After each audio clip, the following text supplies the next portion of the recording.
Hello guys, എല്ലാവർക്കും എൻ വ്ളോഗ്സിൻ്റെ ഒരു പുതിയ വീഡിയോയിലേക്ക് സ്വാഗതം.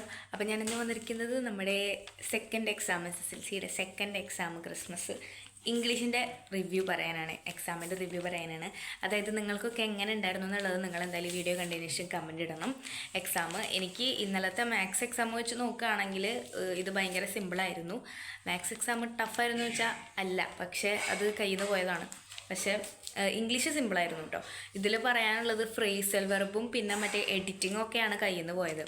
അത് രണ്ടും ഞാൻ വിട്ടു. എഡിറ്റിങ്ങിൽ ഒരു 6 വെച്ചിട്ടൊരു വലിയ വേർഡ് വരുന്നില്ലേ, ഞാൻ അവിടുന്ന് നൈസായിട്ട് മാറുന്നതാണ്. നമ്മുടെ ഫ്രേസൽ വെർബിൽ ഞാൻ പറഞ്ഞുതരാം.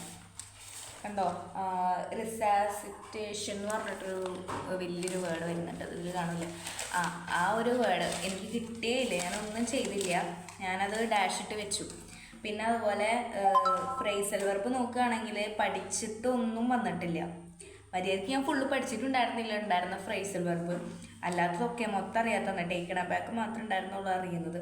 അത് കാരണം തന്നെ അതും പൊട്ടിയിട്ടുണ്ട്. ഞാൻ എന്തൊക്കെയോ തോന്നിയത് എഴുതി വെച്ചിട്ടുണ്ട്. അതുപോലെ പിന്നെ പറയാനുള്ളത്, പാരഗ്രാഫ് എഴുതുന്ന ക്വസ്റ്റ്യൻസ് ഒന്നും കുഴപ്പമുണ്ടായിരുന്നില്ല. പിന്നെ യൂട്യൂബ് ചാനലത്തെ ക്ലാസ്സൊക്കെ പറഞ്ഞ പോലെ തന്നെ കറക്റ്റായിട്ട് വന്നിട്ടുണ്ടായിരുന്നു. അതൊക്കെ പഠിച്ചു കൊണ്ട് തന്നെ കുഴപ്പമുണ്ടായിരുന്നില്ല. പിന്നെ ബാക്കിയുള്ളതൊക്കെ കറക്റ്റ് ഡിസ്കോഴ്സസൊക്കെ കറക്റ്റായിട്ട് എഴുതിയിട്ടുണ്ടായിരുന്നാണ് എൻ്റെ വിശ്വാസം.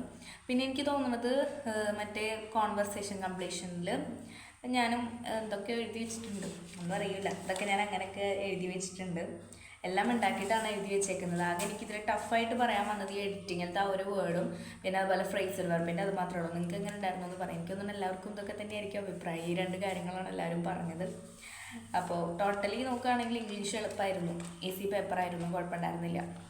ഇന്നത്തെ മാത്സ് സംബന്ധിച്ച് നോക്കുമ്പോൾ നല്ല അടിപൊളി പേപ്പറായിരുന്നു. ആ 2 കാര്യങ്ങൾ മാത്രമേ ടഫ് ഉണ്ടായിരുന്നുള്ളൂ. എല്ലാവരും ഞാനൊരു 8 പേജ് എല്ലാം വെട്ടി കൂട്ടി കുറച്ച് എഴുതിയിട്ട് പിന്നെ വെട്ടി കുറച്ചുകൂടി ഭംഗിയാക്കാൻ അങ്ങനെയൊക്കെ ടൈം കളഞ്ഞു. എൻ്റെ ഒരു 10 അത്യാവശ്യം അരമണിക്കൂർ മുമ്പ് കഴിഞ്ഞിട്ടുണ്ടായിരുന്നു എക്സാം. പിന്നെ കുറേ നേരമൊക്കെ ഞാനിങ്ങനെ വായിച്ചിരുന്നു. അപ്പോൾ എങ്ങനെ ഉണ്ടായിരുന്നു എന്നുള്ളത് എല്ലാവരും കമൻറ്റ് ഇടാം. Okay, bye. അതുപോലെ ഇന്നലത്തെ മാത്സ് എക്സാമിൻ്റെ കാര്യം കൂടി ഒന്ന് കമൻറ്റ് ഇട്ടോളൂ കേട്ടോ, എല്ലാവരും അഭിപ്രായം എന്താണെന്നുള്ളത്. അപ്പം ഇനി നാളെ കാണാം. അപ്പോൾ ബൈ. ടാറ്റാ. ചാനൽ സബ്സ്ക്രൈബ് ചെയ്തിട്ട് സബ്സ്ക്രൈബ് ചെയ്യാം. ടാറ്റാ.